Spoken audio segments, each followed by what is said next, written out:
Hey guys, I'm John. Welcome back to my channel. Looks like we got us a convoy.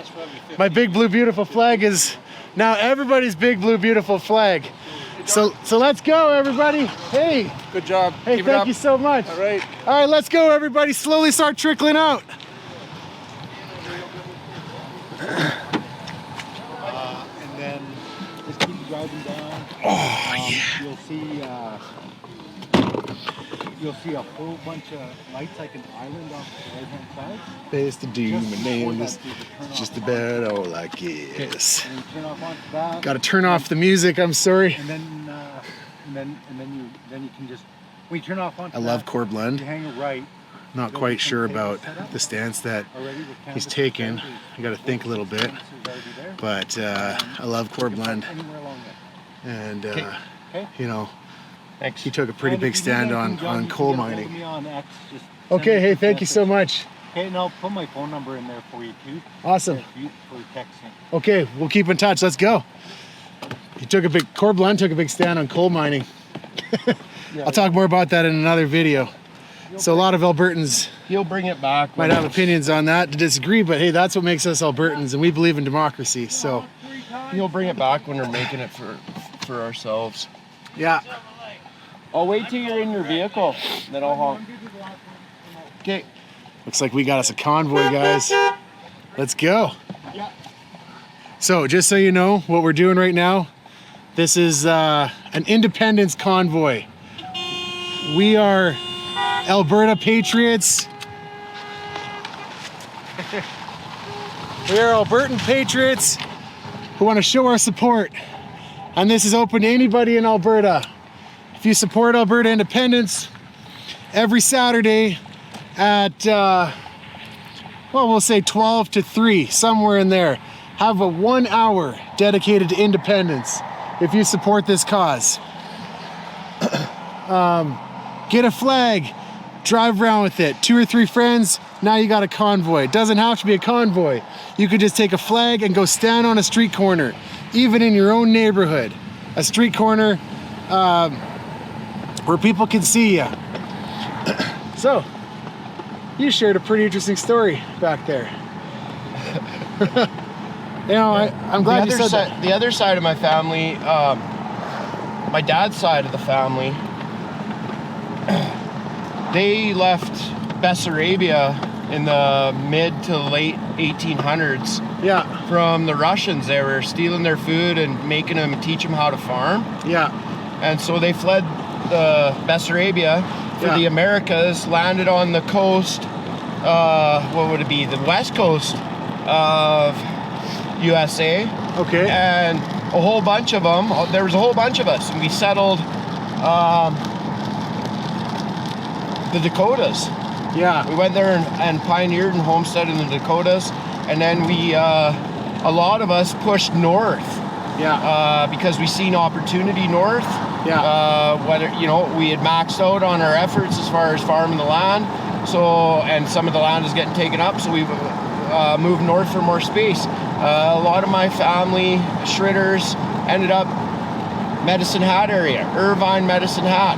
Yeah. Then, you know, keep in mind, we're driving cattle the whole time from the Dakotas. Yeah. We're gathering cattle, dogs and cattle and horses. Well, a lot of people don't realize this about people in the western part of Canada is a lot of our ancestors came from the States.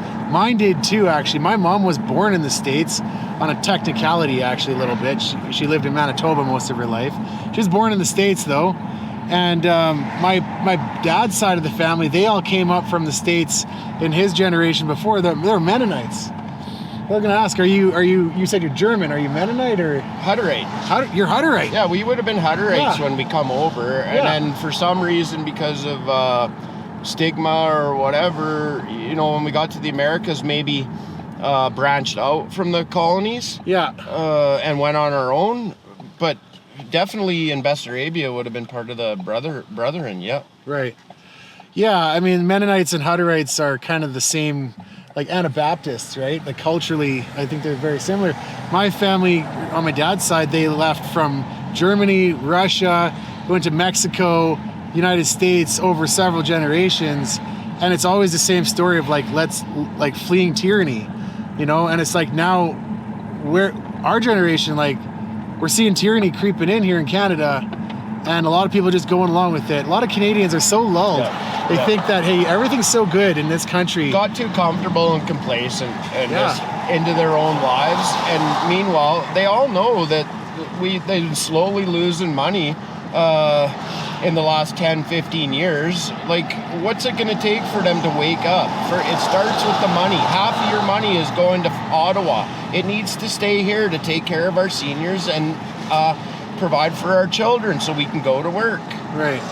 Like state-of-the-art hospitals and state-of-the-art childcare. Let's go. Yeah, let's go. Like Alberta, we work hard. And other parts of Canada, look, Quebec has so many resources they could develop. Quebec should be richer than Alberta, like, but they deliberately have policies that like prevent them from exploring their resources, prevent them from developing oil and gas. I listened to a podcast where I think it was Marty up north was talking about how, no, don't quote me on that.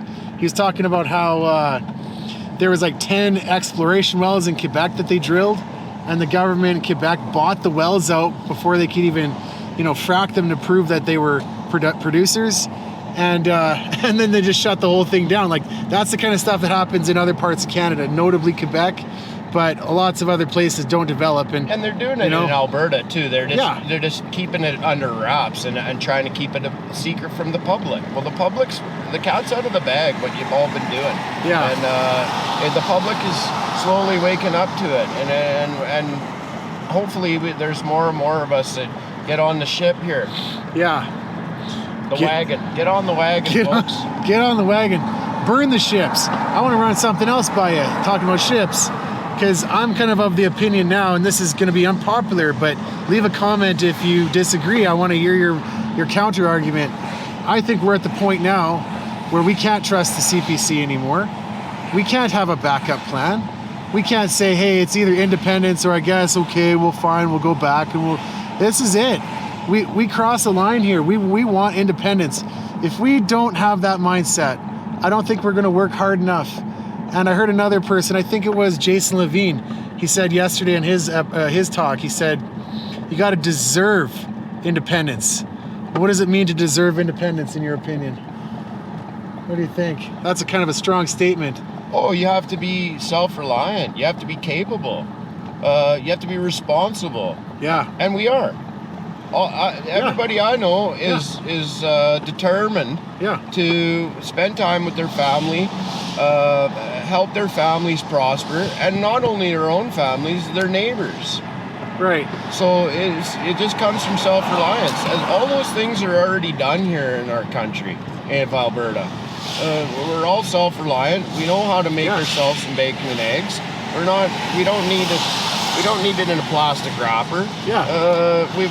We can make food off the farm here in Alberta. All of us. Yeah. We got independence in our veins. And I want to thank Paul Brandt for your post. Thanks, but Paul. I want to make a shout out to you. You got to get off the fence, buddy. If you're seeing this, you're either in or out. You either have independence in your veins or you were just a decoy. Prove it. Back up that statement. You made that post, I think, because you had a moment of courage. But Paul, you're an inspiration for us. We play your song as an anthem. We played it in front of You're second to Corb. Yeah, well, hey, we love Corb too. But this is the time that we need some leadership, and I guess I'm calling on celebrities like you, Paul Brandt. People will follow you. You're an influencer. But if you take a middle point or you kind of wishy-washy or back out of this, man, I'm never going to listen to you again. I'll just say it right now. Well, yeah, and Corb's always playing in my car, but I forgot to tell you, after a bunch of my family settled Irvine, they kept moving on even farther north. That's how nuts they are and how hardworking they are. Yeah. They went farther north to spread out even more and spread the love and the food and the camaraderie. And they went up to Castor area, like Coronation, Castors, Hamaruka. I got a great grandma that, up till recently lived in Hamaruka, Alberta. Anybody heard of that? I've never heard of Hamaruka. Where the heck is that? That's a real place? It is. What? It sure is. Look Okay, it up. I'm gonna leave a link to Hamaruka in the comments. Guys, if you're from Hamaruka, then I want to see some selfies or some flags or something. I want to see you waving something. Do a little independence signing event there in Hamaruka. Unless they took it off the map in order, like in the. They took Hamaruka off the map. Well, maybe because they're Damn trying to those liberals. They're getting rid of all our little towns by centralizing everything. Stop doing that. Like our little towns are dying, right? Yeah. There's no reason to live in them anymore, but there is. If we can keep the farming communities small, and keep the farming from going corporate, right? Which it's never good. Nothing's ever good that goes corporate. Yeah. See, that's a whole different thing, right? Is, you know, the world is changing, and big box stores and Amazon, and it's hard for small towns to survive. And I don't know what, like, you know, the quality just goes down when you do that. The care comes out of it. Yeah. But people move away. What are you gonna do? Like, they're freely moving away from small towns. Oh, well, I think it'll come back. Like, when we get rid of this idea that everything should be mass produced and in corporations, we can go back to making our food good. We can go back to making organic farms, like smaller farms, spread out the farming and share it with the young generation. There's a really good point, okay? Because, like, I know people who have, like, chicken operations, and you got to get, like, licensed out of the yin yang, and then to sell like milk as well is another big one. I don't know all the things, but all our people know how to farm already. Yeah. We don't need regulation. Well, all the people here come from a long line of farming and ranching, and they don't need to be told how to do that. It's in their blood. It's like, okay, you know, there's some risks. You drink the milk that someone sells you that they just milked that morning. I personally think you should be allowed to sell that, and people who buy it at their own risk, and just like right off the farm. Yeah, right off the farm. Like, let's be healthy. So, like, there's another idea, guys. It just seems like the more I get thinking about Alberta independence, the more I'm like, wait a minute, there's so much we could do here. You know, we could change laws about how we do that. Now, I mean, I still like health regulations and food regulations, but there's probably a happy middle ground here. Yeah, and this thing, did you hear they're taking beef off the menu in the universities? What the heck is going on there? That's silly. And they're gonna start putting this fake meat in our grocery stores without labeling it, without giving us a choice as to whether we want to eat this stuff or not, this manufactured beef. I'm not eating that manufactured beef. I'm not eating it. Yeah. So keep it out of my store. If I find out it's in my store, whoever owns the store, you're gonna get an earful. Yeah, it's such a gross thing. They're trying to sell us like bug protein synthesized into meat, like that. Oh man, don't do it. Just stop don't do it. But you know, in Alberta, an independent Alberta, we could make the rule and say, you have to label it. They can't be tricking us. All right, so hopefully the next person pulls up. There might not be a lot of spots for us, but... Well, just pull up and... We should have actually... Just pull up, go to the left there. Go right here? Or to the right. Life is hard to think straight here. Where do you want me to go? Just pull over here and pull up alongside and just make it visible, and we'll just quickly jump out. And then we can quickly boot it out of here. Do you want me just to stop here? Pull up a little bit more, because they can see us. Yeah, even right here. Like, honestly, nobody's behind us. Oh, there is someone behind us. We got ahead of everybody, hey? Yeah. Okay, first bump in the road, guys. That's okay. I don't see him going by yet. We did tell people we're going to the college head, did we not? There comes some flags. Just keep circling around, maybe. But next time, pull around again. If no one's behind you, then you can wait there.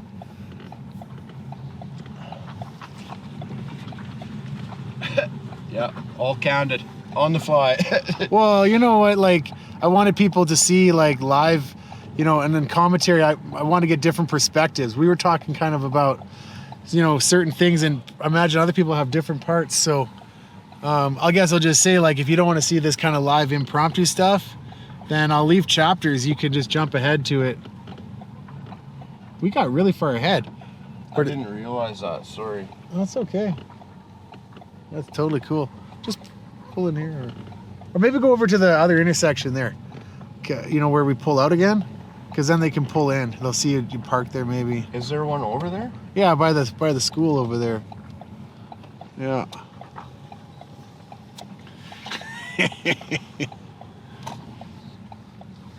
Oh, I wish we could play Corb.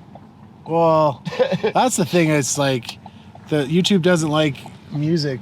That's like YouTube doesn't like music. no, because if I played like a whole soundtrack, then Corb Lund would get all the rights to this video. Oh darn. Yeah, we need a sponsorship from Corb so that we need permission from Corb so we can crank right them while here in we're this parking lot.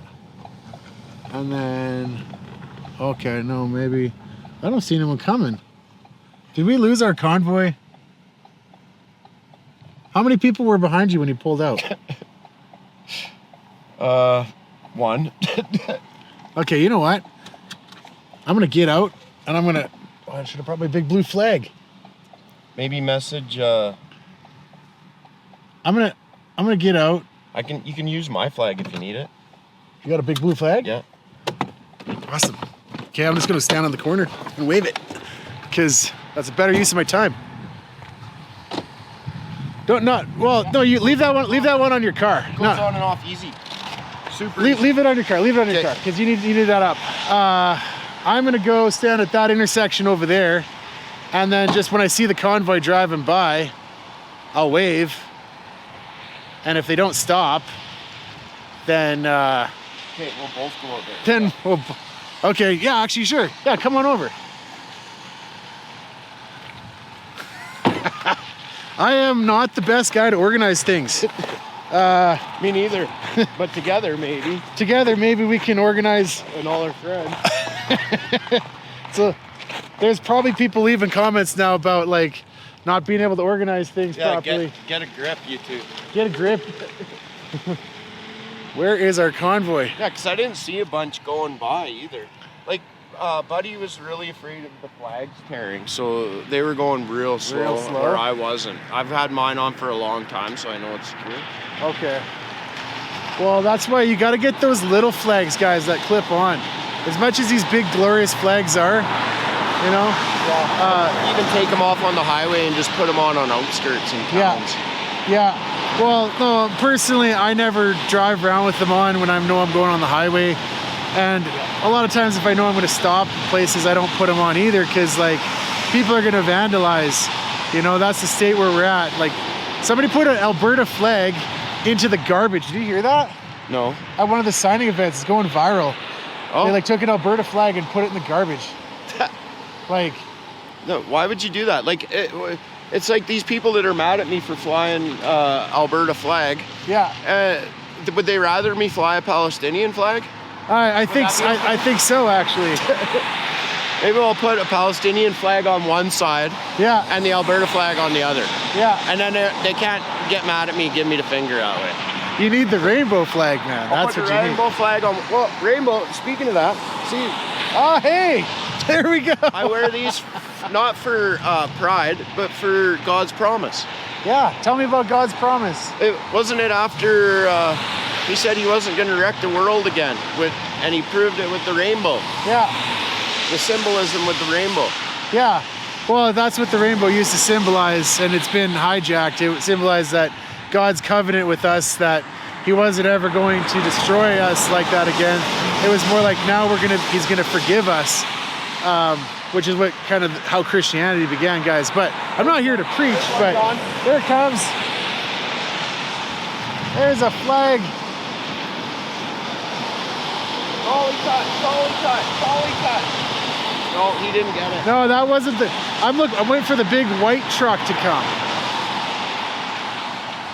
So we got really spread out, guys. That's okay. This is actually good, because I'm actually more nervous about like clumping up, because even if you got 6 or 7 of us clumped, then that would probably be obnoxious to some people, and I don't want to be obnoxious, guys. I just want to show support. That guy's gonna get lost and just be like driving around aimlessly. He knows the route. Does he know the route? Oh, Sylvan Lake. Eventually he'll get there. Did you tell him the route? I told everybody as much as I could.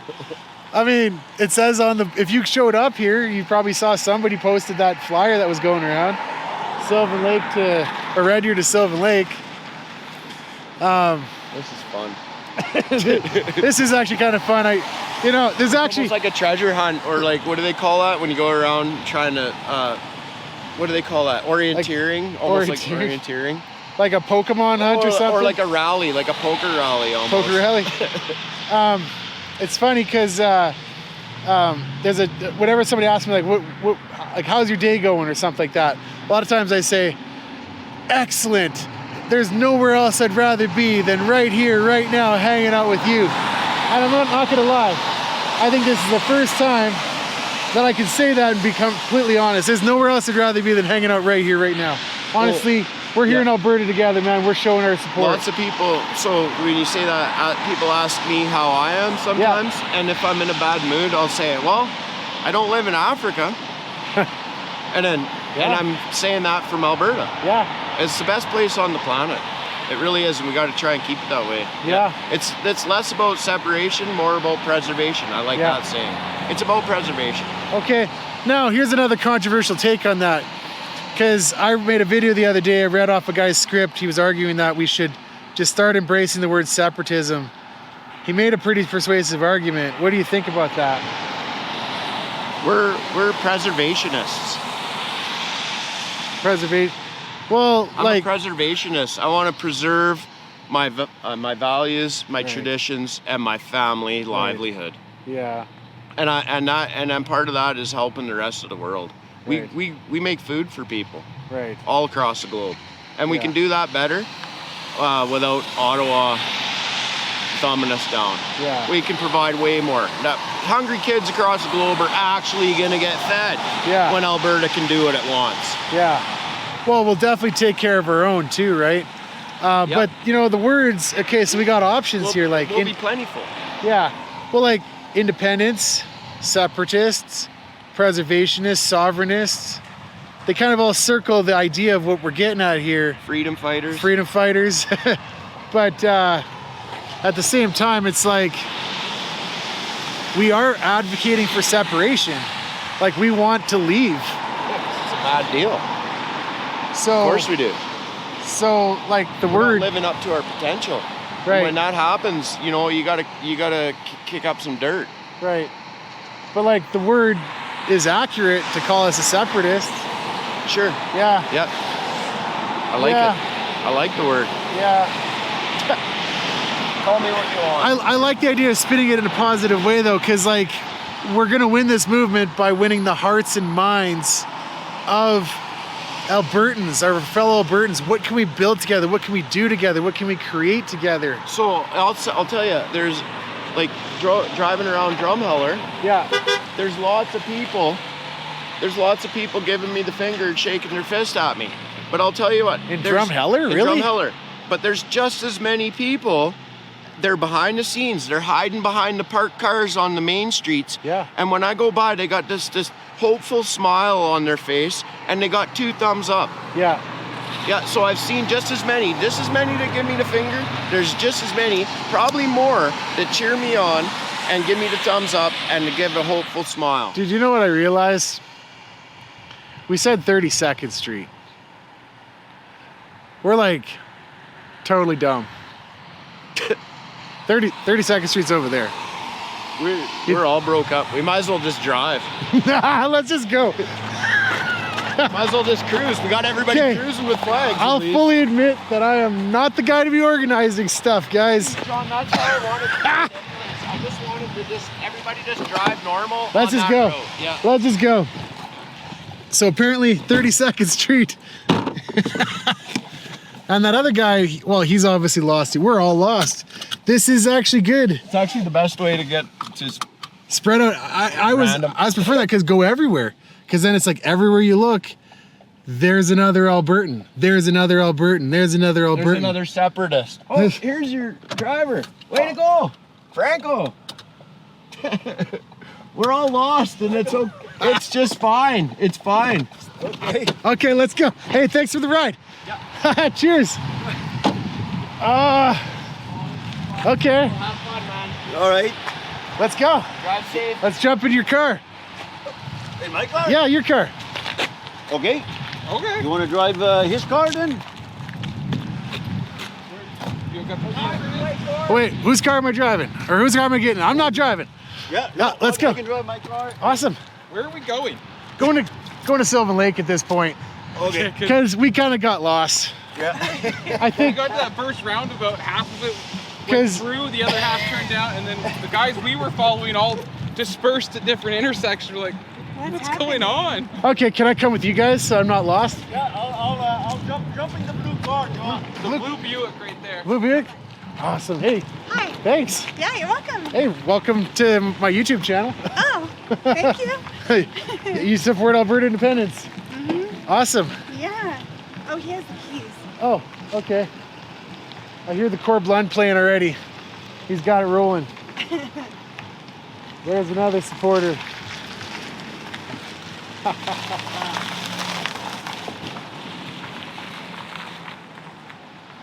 All right. So, what gets you excited about Alberta independence? That's okay. I feel like All right. All right. Ooh, look at that dash. My car isn't as new as this one. So, Alberta independence. What gets you excited about it? What got you into the movement? Well, I tell you, for me personally, is what choice do we have? Right. yeah. I mean, we all know the Ottawa is crooked. Right. There's no chance. I mean, there's no reasons at all why we are living like we're poor Right. when we have all these resources and they're blocking it in Ottawa. Yeah. I mean, we should be the wealthiest country, man. One of the wealthiest countries in the world. Absolutely. It's so frustrating because, like, one of the stats I was looking at is the rig count. Back in 2012, the rig count was something like 550 in the month of January, and now it's like 125. And like the rig counts, it just shows drilling rigs, but like each drilling rig has probably 250 people working in like circular, industries that are related to it. So that's like a lot of jobs, and then there's also like the service jobs too. Let's go down 32nd Street. We might catch up with a few more of the Convoy people. I don't know how we got all spread out, but this is actually better. I like it. So what type of work were you in? I'm a welder. Welder. Yeah. Okay. I worked in the oil industry for years. Okay. I can't quite pick up your accent. What's your accent? I'm from Quebec City. Quebec City. Okay, can I ask you some questions then Sure. about this? Yeah. Because a lot of people say that during the Quebec movement, they didn't call them traitors. Is that true?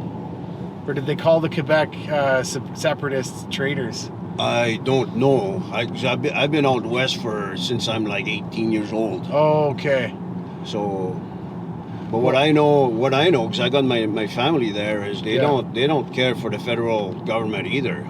No way. Like the majority of them, they Yeah. don't want everything that's going on right now. Right. So to be honest, you know what? I don't even know how in the world liberals got back in. I don't know how. Right. Well, a lot of people in Quebec, they take a lot of flack from us here in Alberta, right? So, what's your opinion then? Because like a lot of people say they blame Quebec. They're like, oh yeah, you guys are getting all the equalization and.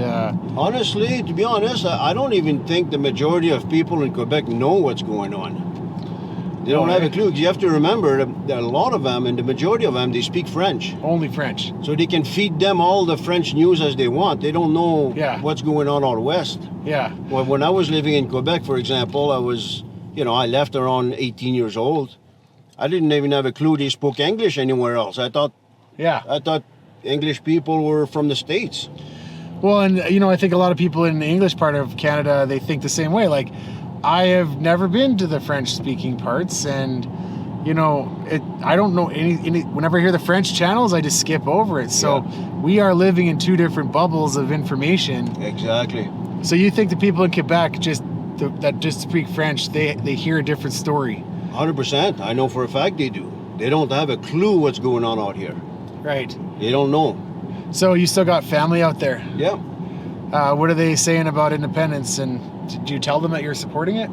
Oh yeah, they totally know. Yeah. Of course, yeah. But they don't know. They don't. The majority of them, they're not in politics that much. They just go to work and they watch the football game on the weekends, and they don't have a clue that they're getting robbed blind. Yeah. As the years go by. Well, and that's like so many Canadians are like that, right? It's we're lulled into it. You know, we got good jobs, right? Yeah. Well, I'd like to hear your perspective on things. What brings you out to support Alberta independence? I think the same thing. Like, cost of living is high. Everything is so much more expensive over, like, you know, you see it progress over, you know, a handful of years, and it's not going to get any better. Yeah. So. Well, I ask a lot of people that on the street. I'm like, what makes people who support? I'm like, what makes you think that things are going to get better with the current system? Right. And I don't have any hope for the future in Canada. No, and it's really sad because this is and was our home. Yeah. You know what I mean? And so, obviously, we want to stoke the fire. If you can bring hope to other people, why not? Yeah. You know? Yeah. Hey, what I find is really sad about this country too is that, you know, that it'll never go back to what it was. Like Canada used to be a great place, you know. Yeah. Great place, man. And we always had immigration. Everything was great. I mean, nobody cared. Like, right. You know, now it's like the damage has been done to this country. Yeah. Financially, and also what do you call it, for the I'm call? sorry, your recording time has expired. To leave a callback number, press 1. To send this message now, press pound Did you or just- hang up. To replay your message, Did you press just leave 3. that long For ass additional voicemail options, for press somebody? 9. I was calling my daughter. Oh no. Oh, at least it was just me. Oh no. So, hey, are you his daughter? Yeah. Okay. Yeah. What do you do for work? I do Don't say where you work. What's your industry or your trade? medical. Medical? Okay. Yeah. Okay. So what's the opinion in your area? People who are like, I'm assuming a lot of government workers probably. Are people for independence or against it, or fence sitters? Do they talk about it at all? I think you have kind of two different parts, like two different groups of people. Okay. I think you have the people that are fully supporting it, and then Right. you have the people that they don't know what they don't know, and they just Right. think things are going to be better. Yeah. And I think you could have that in any work environment, that you have kind of two different sets, right? Yeah. So, yeah, that's kind of Well, how they're at.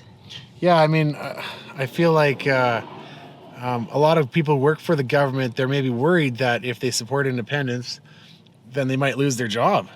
Because, like, Yeah, very much. you know, and so to assuage that, I don't think that's realistic at all. Like, it's not like day one we're going to just shut all the hospitals down and be like, hey, all the teachers are fired. Like, that's kind of just fear-mongering. It'll just continue on the next day, and then we'll write a constitution, and then we'll start, you know, obviously things will start changing. But, like, I don't think there's going to be mass layoffs or anything like that. Yeah, I hope not. I mean, I think the fear of the unknown, and people haven't been through this process before. Right. I think they don't know what to necessarily expect, or how it's. I think there's a lot of unanswered questions, Right. you know, and how things would work in that way. Yeah. So I think that can stop them from finding information or wanting to support it, Right. or even fully understanding the idea and the purpose on why Right. separation is a benefit. Right. Well, I think Corey Morgan, I'm not quoting, don't quote me exactly, but I think I heard him say that if you're like a nurse married to like a police officer, you know, you got a pretty good income, government income, right? But you're probably going to save so much on taxes, it'll be like $40,000 to $60,000 more that you're going to have in your pocket. Like, Yeah. if I had a job like that, I would be all over independence. Like, yeah, cut my taxes, you know? Oh, 100%. Yeah, 100%. Like, Yeah. I mean, and everybody's going to benefit from the tax cut. Like, you know, we you know, on average, you work about 2 to 3 days a week for the government. Yep. Yeah. Like, you know, you work almost 40 to 50% of the year just to pay your taxes, and especially when you start factoring in like hidden taxes like inflation and carbon tax and you know, things like that. So the one thing we can also can't deny is, like, I remember even 12 years ago, there might have been a few homeless people, you know, in town in Red Deer. Yeah. And Red Deer, I mean, it's a nice little city and people take care of themselves. I mean, it's a good city. Yeah. But the amount of homeless today is just outrageous. I mean, it's brutal. I can't believe that there is that many. And a lot of them, they were working and couldn't make their bills, and now they're on the street. Yeah. You know, and then of course then drugs take over, and now they're in bad shape. But there's no reason at all, like zero reason, that this country should have that many homeless people at all. Like not a chance. In a previous video of mine, I was in front of the stadium in Edmonton, and I met a homeless guy, right, who was begging for money in a wheelchair and disabled. And I felt so sorry for him, but I asked him if he supports Alberta independence, and he said no, he supports staying in Canada. And then he repeated all the things about how he just loves Canada, it's such a big country and it's so beautiful. He knew all of the CBC talking points. But then I wanted to say to him, like, look, we can be so much better without the federal government on our back. We can provide better services for our seniors and our disabled people and, you know, people who need help. We Albertans don't want to leave anybody behind. You know? Like, I agree 100%. Yeah. It's such a big deal. Like, we're compassionate people. Another thing I heard people say is this is all about greed, right? It's like, we're just greedy Albertans. We just, you know, want more money. And it's like, okay, first of all, that's kind of a stupid argument, because, like, of course, everybody on earth wants more money. So, you know, if you pretend that you don't want more money, you're just living on a planet like somewhere else. You're lying to us. But, like, okay, save our money, but, like, spend it on things that actually work, you know? Like, let's actually start helping people in our community right here. You know, instead of sending billions of dollars to all these, like, pet projects that they got all over the world, you hear about $1 billion to some, you know, thing in overseas. It's like, right here. You can't keep track on either. I mean, they could just do whatever they want with this money. Me and you would never know or how to find out if it actually, that money went to use. Yeah. Well, and so I have a degree in accounting, and I used to work in accountant, and I used to be a financial, the director of finance for an organization that now I'm revealing a lot of personal information. But I'll tell you, as a firsthand, the government doesn't audit charities. They don't audit a lot of these NGOs to the same level that they audit you. You don't pay your taxes 1 year, like, they're going to audit you for your gas receipts, and they're going to make you like, oh, one of these gas receipts didn't photocopy properly. They're going to cut that off, right? And then all these NGOs, it's like, where's the oversight? You know, I want to see some more accountability, more oversight. I want to see some actual consequences as well for when politicians break the rules. And Dave, did you guys hear about that? It's kind of a pointed moment there to see a guy on the side of the street. Right. Did you guys hear about all those police in Ontario, Toronto, that were charged now with, like, extortion and some various crimes? You guys hear about that? I just saw that yesterday. Yeah, I heard a little bit too. I don't know all the story. What's that all about? Well, I guess there was extortion, even conspiracy to murder. Yeah. Other than that, I don't know. Like I said, I just saw that yesterday, and I didn't have time to browse through it, because usually I follow that pretty close. Well, and I heard something that they were using their privileges as police officers to, like, look up your personal information. I think Runkle of the Bailey was talking about this, another YouTuber. They were like, because cops can scan your license plate and know everything about you, and that's like a special privilege that they have. Which they need to do their job, but we trust them with that. But then I was going to ask, like, in the medical field, if you're, say, a nurse or a doctor, and you go looking through someone's personal information, what kind of accountability is there? Like, would they get fired, or would they be tracked? Yeah, they have checks and balances for that, for sure. Right. Yeah, because you're you're going through people's information that is not on a need-to-know basis, which is the whole point in treating a patient, or, you know, doctors being able to do their jobs based on the information that's need to know for them to be able to do their job. So if there's any other information outside of that, it's not privileged information that shouldn't be looked at. Yeah. Right. Well, and then would there be some tracking that'd be like, hey, we noticed that you looked into this guy's file, like what's your reason? And would they actually notice? Yeah, because for me in my career, like they track every time I go into a patient's file. Yeah. They track how long I'm in there. They track all the things that I am, all the documents I'm looking at, how long I'm looking at them, the purpose for that. Yeah, everything is tracked. So it's not surprising that it wouldn't be tracked. And it's not like, compare that to the police. Like, I don't know if somebody on YouTube tell me, but if the police like look up your license plate and find out your address and just to snoop around through your personal stuff, is there any accountability for that? Or like, I don't know, but like if those police in Ontario were doing this, oh hey, there's some, get ahead of them and wave them down, and then I want to see if I can jump in with one of them maybe up ahead here. Don't do anything dangerous. Well, okay, up ahead. Not on the side of the road. Okay. Okay, let's do it. Hey, I'll jump out. Okay. All right, hey, thanks so much. Oh, you bet. Hey, take care. God bless you guys.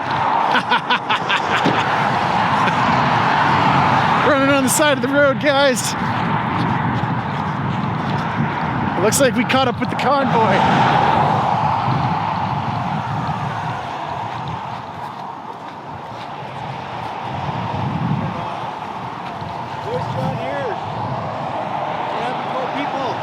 We all got spread out. We took different ways. So yeah, so that's one of the dangers of a convoy is the lights, the traffic's breaking up. Yeah. So that's why it's really important that we, you know, agree on a time and a place. Yeah, and the lead vehicle. This is why I like, don't look to me to organize anything. I'm not the organizer, but like we just need to start doing this. Yes. So I don't know if you guys are able to go back to the parking lot and collect those people. Are they still over there? Yeah, a lot of them turned off to go to the parking lot. To what parking? Back into the... Yes, to Parkland Mall. That's... So I don't have the lead cars. No, I saw him ahead. He's gone. Okay. Awesome. Well, there's our convoy. No, don't stop. Okay, we better keep going, guys, otherwise they're gonna stop. Hey, can I jump in with you? Yeah. Can I jump in with you? Yeah. There's probably something that we shouldn't be doing right now. Let's not all start stopping. No, so I'm the lead vehicle next time. Okay, you're the lead vehicle next. We need leadership, guys, so lesson learned.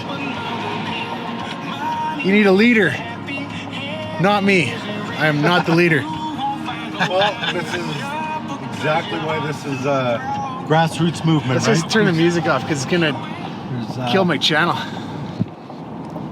So there's no leader, but you know what? Albertans are great at taking the initiative. Yeah. And when it's time to step up, we step up. Yeah. We're all doing our part, right? And, you know, we get lost or whatever, okay, but that's one thing I love about this movement right now, and we don't have a leader. You know, I think some of the people are talking about wanting to get a formal leader to speak for us, but I like it the way it is. You know, decentralized, citizen-led. Do what you can. If one of us does something dumb, then the whole movement isn't going to crash and burn over it. No, and you know we have some great people that advocate on our behalf. Yeah. Like Jeffrey Rath and Mitch Sylvester. Yeah. You know we got and they are able to articulate what it is that we're feeling. Like, yeah. You know I'm just a blue collar kind of guy, right? And, And I don't have the words that they do. Right. Yeah, I mean, I'm not the best spokesperson for this either. I'm just an enthusiastic supporter.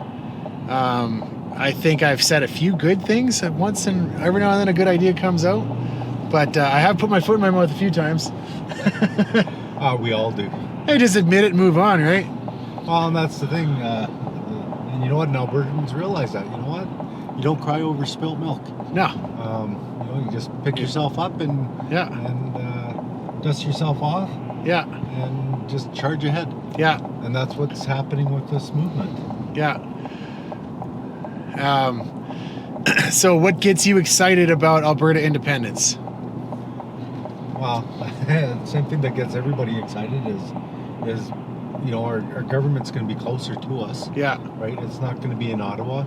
You know, like a majority of people are happy with Danielle Smith and what she's doing. And a majority of us, yeah. A solid majority too. Like, I'm really happy.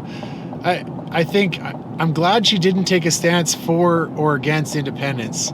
She said she was like a sovereign Canada with a sovereign Alberta with a united Canada, but she's also done everything to let us be able to lead this initiative.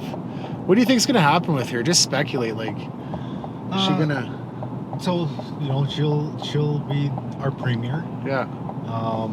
And then depending on the outcome of the petition drive and if we get a referendum or not. Yeah.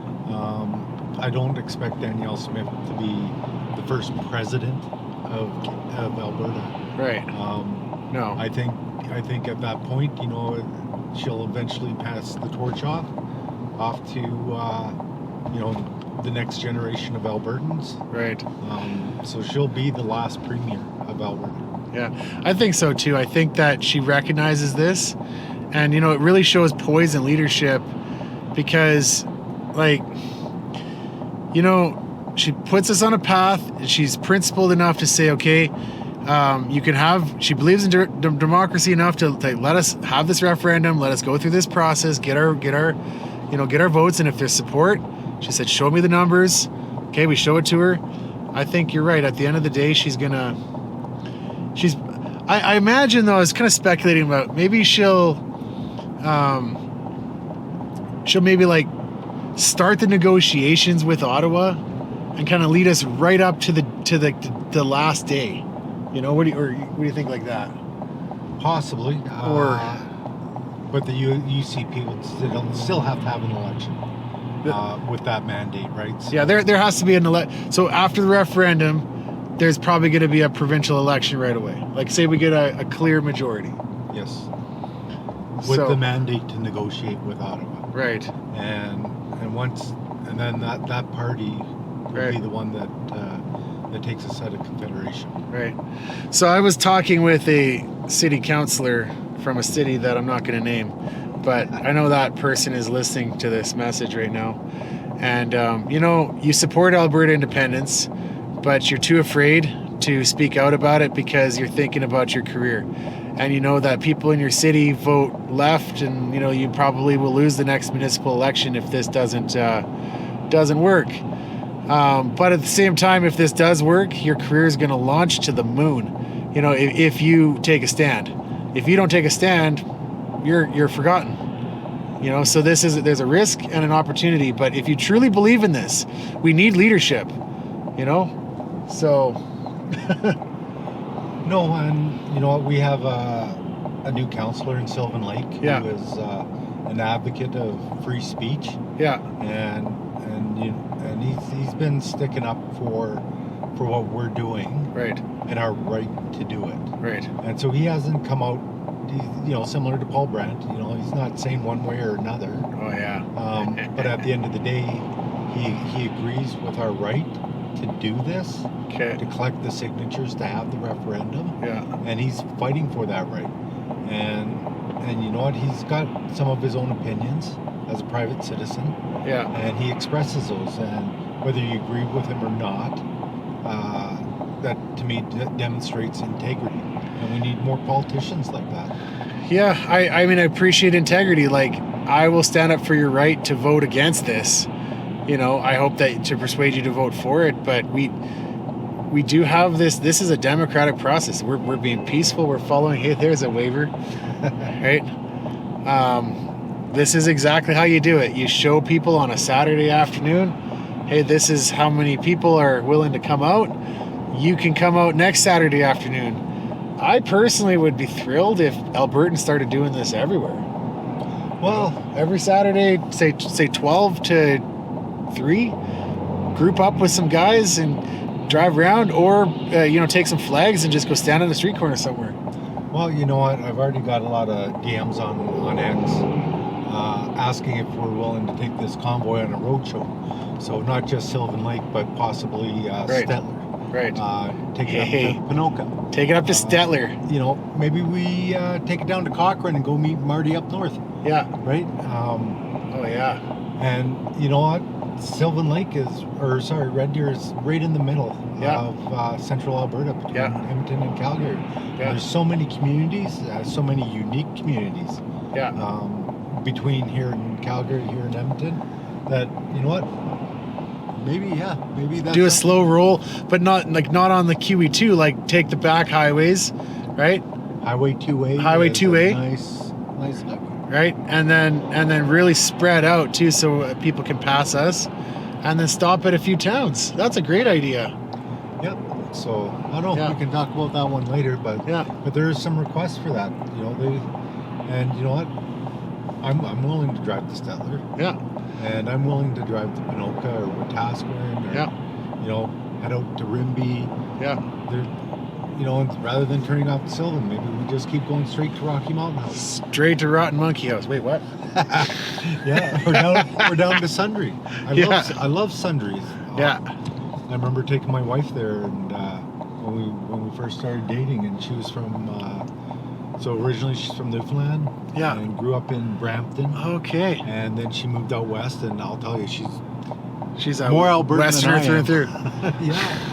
And we stopped out in Sundre. Yeah. At a little store just south of Sundre, and there was an outfitter that showed up with chaps and the oilskin jacket and the weather-torn leather cowboy hat. Yeah. And she looked at me and she asked, she's like, is there something going on here? Right. And I'm like, no, that's the way he dresses every day. Those are his work clothes. Okay, but now I want to hear a little bit more about, does your wife have family out east still, and you talk to them, or? Yes, she has family out east still. What do they think about all the stuff that we're doing out here? Well, I'm not going to say they're estranged, but there is a component of that. Right. Like her parents and her brother and a lot of her cousins live in Alberta. Yeah. And they consider themselves Albertan. Right. The ones that don't consider themselves Albertan, they have plans on retiring in Newfoundland. Okay. Like they want to go back, right? Okay. And for me, one of the things is like, and her and I have talked about it a lot, is there's some apparel that's out there on the web. Yeah. Called East Coast Lifestyle. East Coast Lifestyle. And guess who funds that East Coast Lifestyle? Some guy from the West Coast? Alberta, yeah. So they're talking about how it's nice and relaxed out east, and how of course like their entire lifestyle out east is like so great. Of course. But then who funds that? Like they brag about it. They go on Pogie every 6 months or something like that. Like it's just a pattern. What kind of a mentality do they have out there? Like I would be so embarrassed if I had to get laid off every 6 months and then go on that. I'd be out of there. And all the Newfoundlanders that I know came out here, man, they're great people through and through. But the people that live like that, am I just completely ignorant? Tell me I'm wrong. What am I thinking here? Well, I'm gonna stick up for those guys. Okay, stick up for them. Because they come out during the winter season, the drilling season, right? And they work right up until spring break. Okay, no, I'm not talking about those guys. Oh. I'm talking about the guys that just apparently there's lots of businesses in the East Coast where they just work them 3-4 months a year and then they lay them off, officially get laid off, and then the government puts them on EI and they call it Pogie. Yeah, so they adjusted. See that, and that's part of the equalization issue too, right? Is there's different requirements for unemployment. Okay. So if you're in Alberta, you need more hours than you do out east. Okay. So there's no incentive for a person that lives in the maritime provinces to work any more than what they have to work. Right. And you know what? When the NEP came in the 80s, my family, my dad and my uncles, who happened to work in the oil field, lost their jobs. Yeah. They ended up going to, I had an uncle that ended up in Ontario on a travel card with the union because that's the only place there was work. I had other family members go overseas because that's the only place there was work. Wow. They went where the work was. Yeah, well, that's like people like that, but I'm the type of person who just accepts their fate and they're just going to live there. Like, in my mind, I would never do that. And I was trying to like lead to this next question is like, what makes somebody Albertan? Because you said your wife identifies as Albertan. What is an Albertan? It's freedom. So she's self-reliant. She's not looking at other people to do it for her. Like, I'm not the greatest at renovations, but I can tell you her dad's a wizard. Yeah. Because when they grew up, they had no money. Right. So if they wanted to do renovations, they did their own painting, they did their own framing, they did everything. Right. And guess what?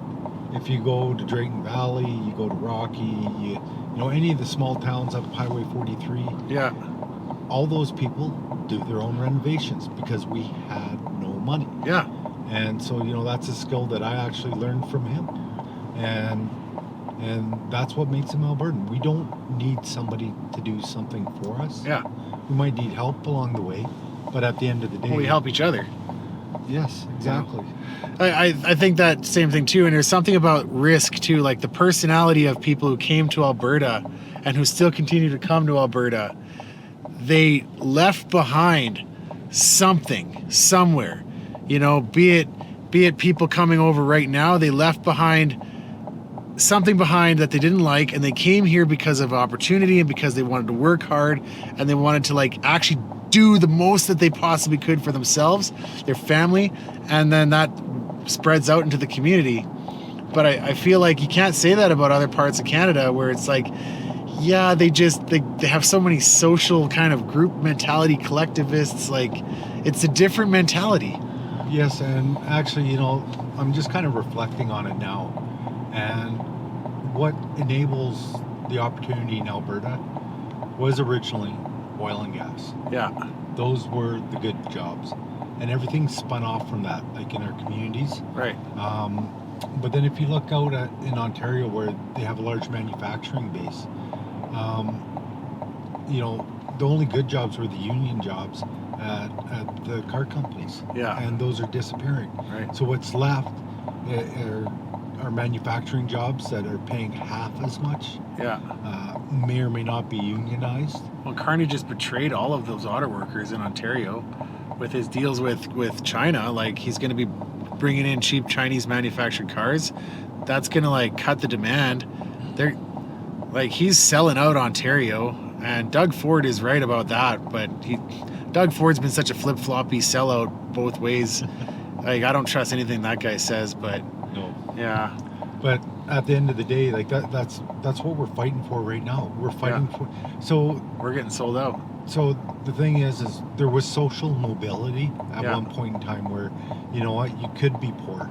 Yeah. But then, you could change your stars, work hard. Yeah. And you can afford a nice house. Right. You could, have a nice yard. You could raise kids. Yeah. Or a family with kids. Oh, yeah. And all that's disappearing. I was 19 when I bought my first house working on a service rig.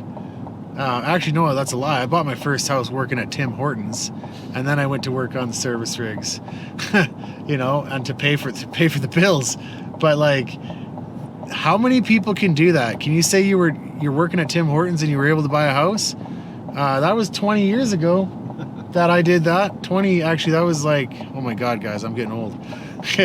But my kids, and your kids, I don't know if anybody could just still do that. 19, 20 years old, go buy a house?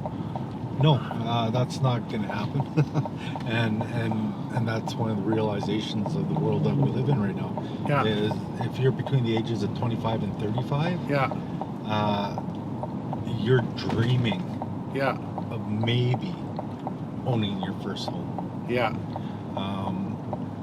And so, like, just to be clear on this, like, I don't think this is a function of, there's so many variables going in here, but like, what causes the housing to go up in value in your thoughts here? Let's talk about that. Well, why is it out of reach? And how can independence fix it? So right now, with all the stimulus spending and everything like that, cause massive inflation. Means your dollar's worth less. Yeah. So if your dollar's worth less, that means that the cost of goods is going to increase to make up for your dollar being less. Right. Right. So your $150,000 job now is the equivalent of a $70,000 job in 1980. Yeah. Yeah. So that's one piece of it. Yeah. But it's just a laundry list of things. Yeah. So like all the government spending, that's what causes inflation. A lot of people don't realize what causes inflation. They think inflation is when prices go up. Inflation is when the money supply increases, and then the effect of that is pricing going up. Yeah. When the government prints money to spend things that they want to spend it on, they print that money, put it into circulation. The other option is to raise taxes, and that's never popular. So it's always a short-term kind of, let's just print the money up, and then that causes inflation, and then that trickles into the economy, and then housing goes up and everything goes up in price, and then people who own a house, they ride that up, and Canada's been on a good rise for that.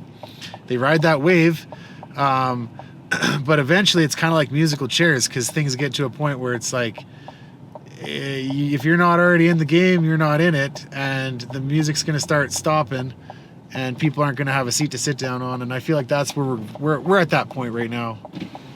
So yeah, and the other thing too is, so not only do you have inflationary pressures, yeah, but then you have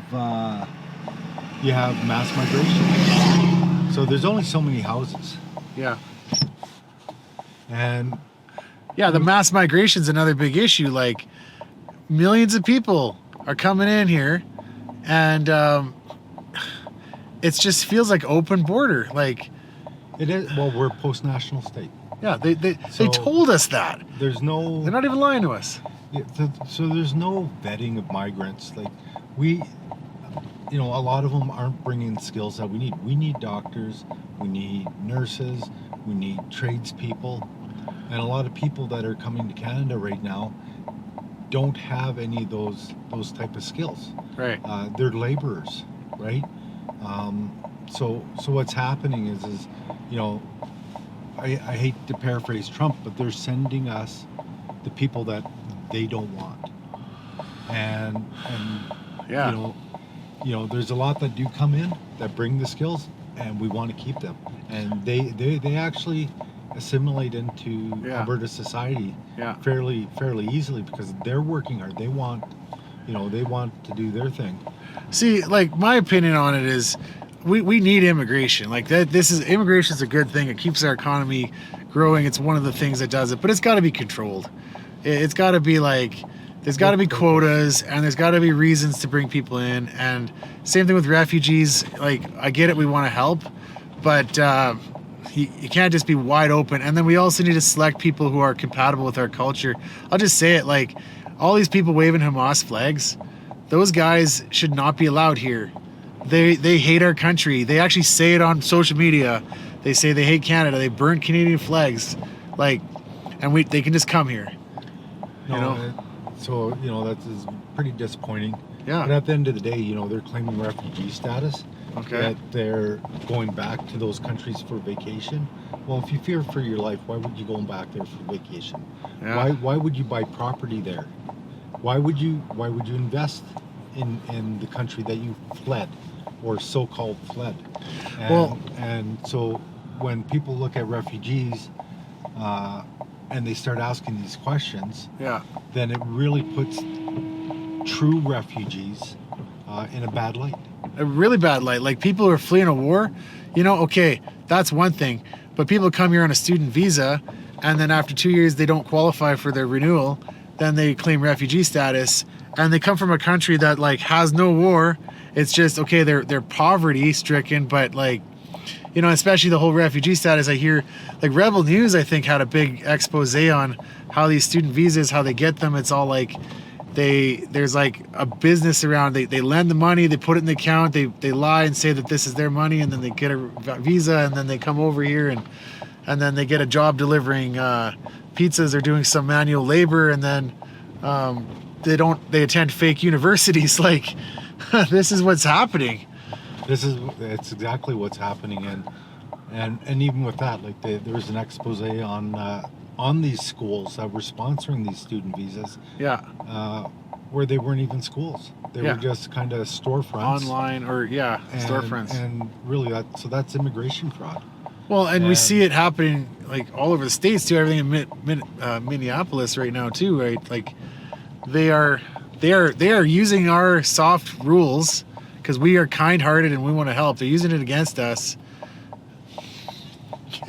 No, they do. Yeah. But at the end of the day, in the Republic of Alberta, I truly believe things will be better. Yeah.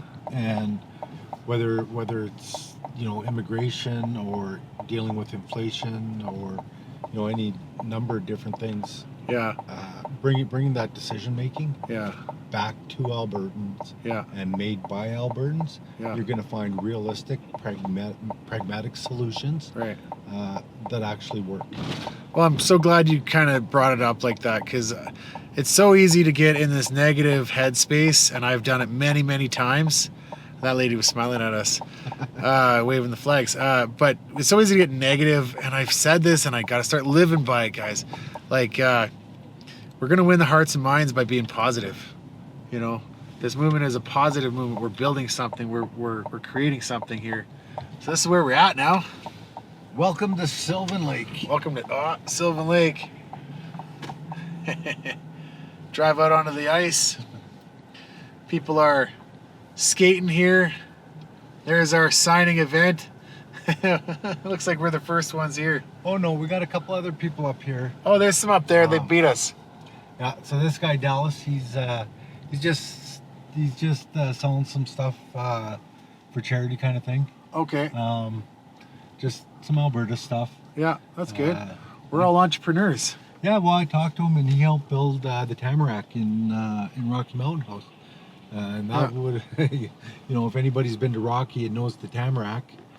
Is that a bar? Well, it used to be a bar / hotel. Okay. But that's, 50, 60 years old. And it was a pretty popular place. There you are! What did you mean? You got screwed up! We got lost!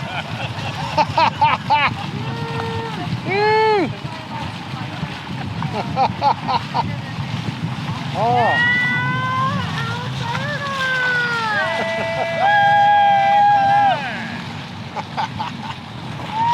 So if you're in Sylvan Lake, guys, they got a mobile signing drive-through. Just drive up and sign and then leave. Freedom. This is, I feel so patriotic right now. And, during the trucker convoy, when I saw all those Canadian flags driving by, that was the first time in my life I ever really felt patriotic for Canada. And after how they treated us, I stopped feeling patriotic. But this brings me so much hope. So say one more good thing for the camera. Alberta independence. It's coming. Hey, thank you everybody for watching this adventure. Please like, comment, and subscribe. I really want to hear what you have to say. Probably a lot of comments there. I don't know, we talked about a lot of different things. Story wasn't really organized, but this is something we need to start doing. Please start showing your support for Alberta independence. You don't have to convoy up, but just like even a couple of you, if you get together and stand on the street corner, wave a flag. Every Saturday, 12 to 3 in that window. If enough of us start doing that all around this beautiful land of ours, it'll start to become a symbolic moment. At least have an hour of independence every Saturday. Thank you so much, everybody. Cheers.